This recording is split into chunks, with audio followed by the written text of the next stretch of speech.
Dina Kemis, Bu Sinta mlebu kelas 9E. Saperlu ndhawuhi para siswa supaya rembugan milih wakil siswa kanggo lomba nembang macapat lan lomba maos geguritan. Sugeng enjing para siswa. Sewulan malih ing sekolah menika wonten acara pengetan ambal warsa sekolah. Saben kelas dipun dhawuhi ngintun perwakilan siswa.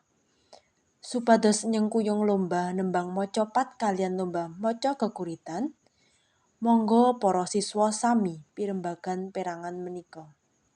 Inggih Ibu, monggo ketua kelasipun saged mimpin pirembagan.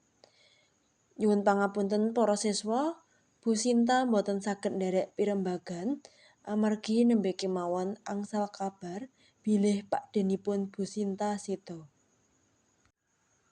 Inggih Ibu, nderek bela sungkawa nggih Bu Sinta. Mugi-mugi pakdenipun Bu Sinta husnul khotimah. Amin. Nderek bela sungkawa Bu Sinta, mugi-mugi keluarga ingkang tinilar pinariyang kiyat, sabar saha ikhlas. Amin. Nggih, matur nuwun Mas Budi, Mbak Leni. Monggo dipun wiwiti pirembaganipun.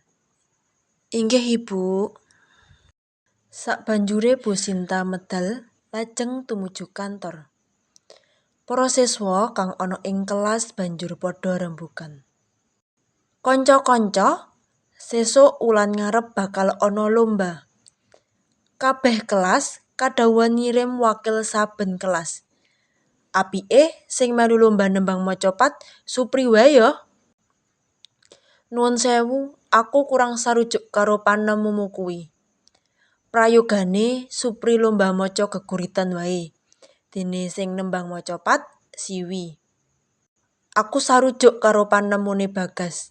Amarga Supri luwih pas ing maca geguritan.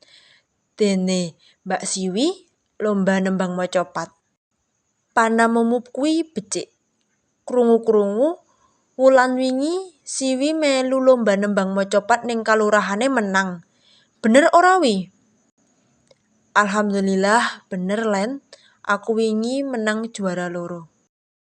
Wah, hebat tenan. Aku melu bungah kowe sing dadi juara 2 ing lomba nembang macapat.